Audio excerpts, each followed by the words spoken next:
Sachal news net work کی videos میں خوش آمدید۔ ناظرین، ویڈیو سے متعلق اپنی قیمتی رائے کا اظہار کمنٹ باکس میں ضرور کریں اور چینل کو سبسکرائب کریں۔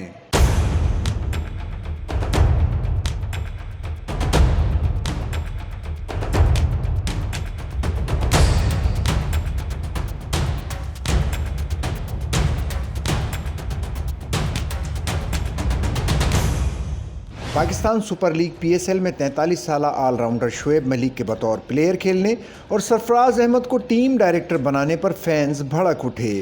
پی ایس ایل کے 10ویں ایڈیشن کے آغاز سے قبل کوئٹہ گلیڈیٹر نے 37 سالہ سرفراز احمد کو فرنچائز کا ٹیم ڈائریکٹر بنانے کا اعلان کیا، جبکہ پلیئر ڈرافٹ میں فرنچائز نے 43 سالہ شعیب ملک کو پک کیا۔ فرنچائز کے اس اقدام پر انہیں فینز کی جانب سے کڑی تنقید کا نشانہ بنایا گیا۔ کئی صارفین نے کہا کہ انہیں کراچی کا پلیئر ہونے کی وجہ سے اس سلوک کا سامنا کرنا پڑ رہا ہے۔ سابق کرکٹر اور قومی ٹیم کے بیٹنگ کنسلٹنٹ محمد یوسف نے پاکستان سپر لیگ کے 10ویں ایڈیشن میں 43 سالہ شعیب ملک کے کھیلنے پر سوال اٹھایا۔ ان کا کہنا تھا کہ پاکستان کرکٹ بورڈ کو عمر رسیدہ کرکٹرز کو کھلانے اور انہیں سلیکٹ کرنے کے حوالے سے پالیسی بنانے کی ضرورت ہے۔